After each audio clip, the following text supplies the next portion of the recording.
Again, every year we get together and we remember our fallen officers. Today I did a little bit of research and I want to share some statistics with you.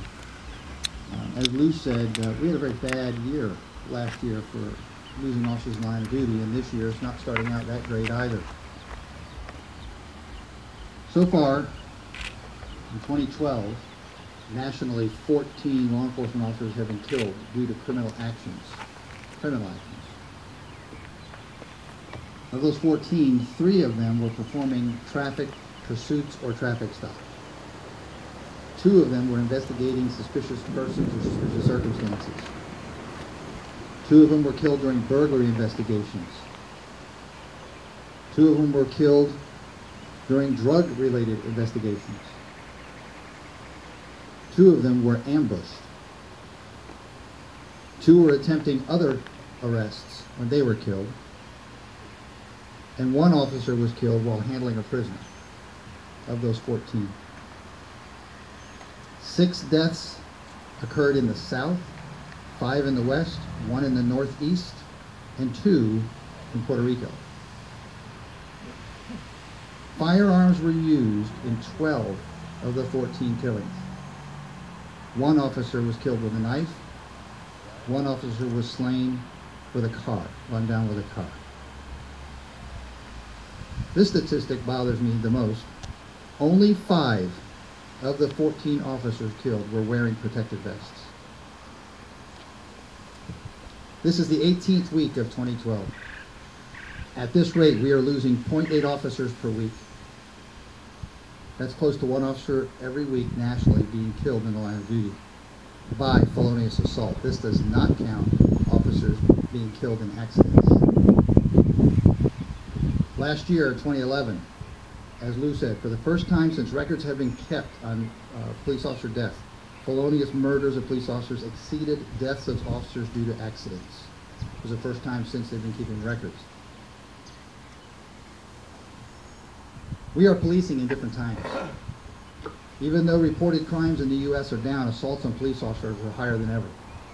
Many people that are too cowardice to kill themselves use the police to do it for them, and often take a police officer with them in the process.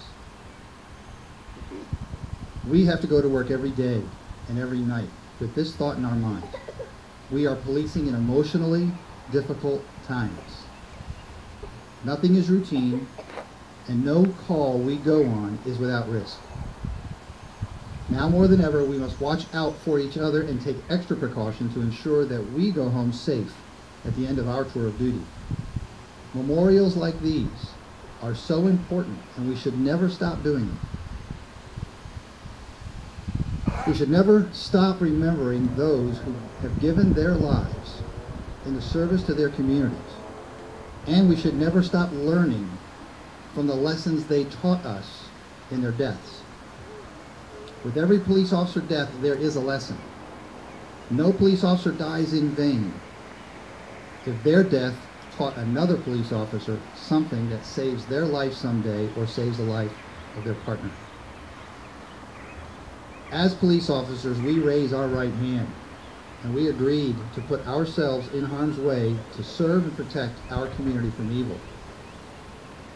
That is what we do, and that is what our fallen brothers and sisters that went before us did. Today, we remember those brothers and sisters fondly and with great thanks for their service and sacrifice. We pray for their families, and we thank them for their ultimate sacrifice.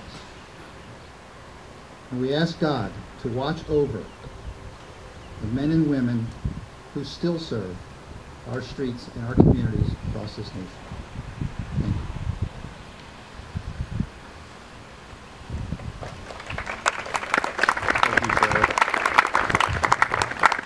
Chief Arnell.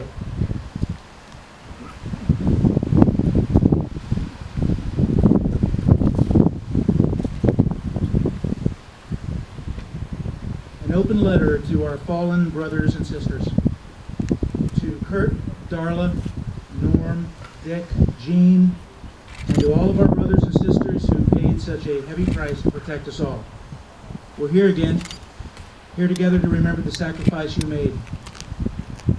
I have some bad news and some good news. The bad news is some things never change. There's still some people in our society who don't think often about your sacrifice. The evil they see in the world is filtered and sanitized through the news media, if they see it at all.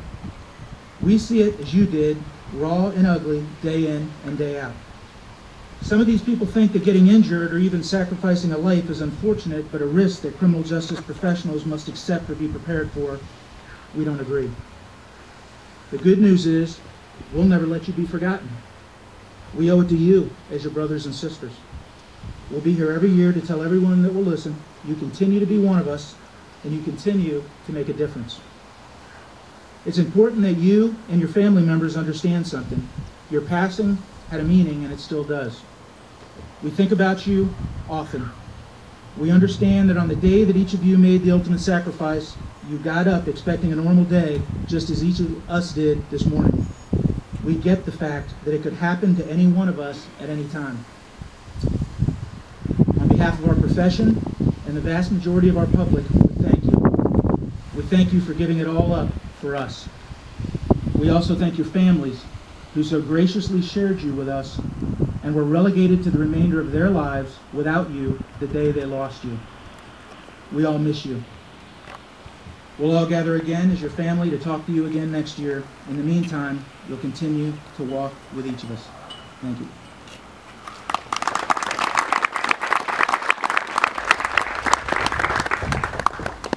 Thank you, Chief Arnell.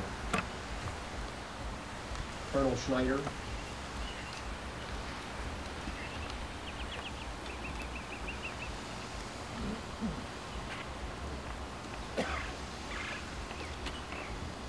First of all, I just want to say thank you to the FOP Lodge 66 for inviting us from Charlotte Correctional out here. It means a lot to us to be up here and to be able to share this remembrance with you. We have lost Darla Latham in 2003.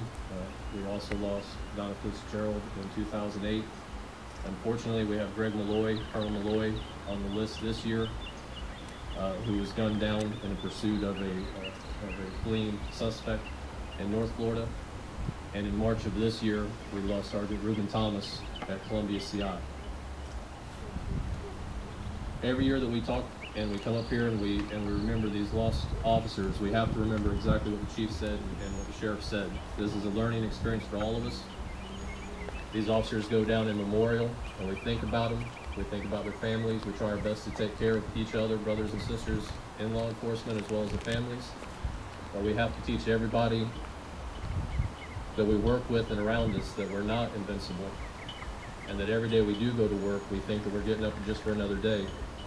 To make sure that we think about putting the vest on, as the sheriff said, to think about making sure that we do all the protective things that we need to, reverting back to all the training that we had, and do everything that we can and talk to everybody that we welcome into this great profession, corrections or law enforcement on the street.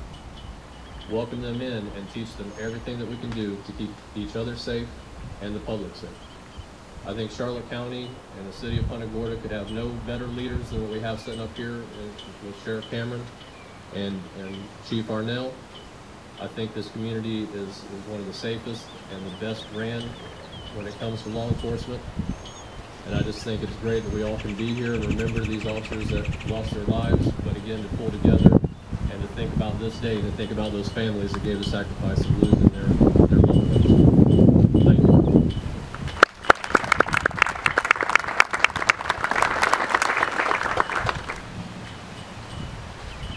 Thank you, sir.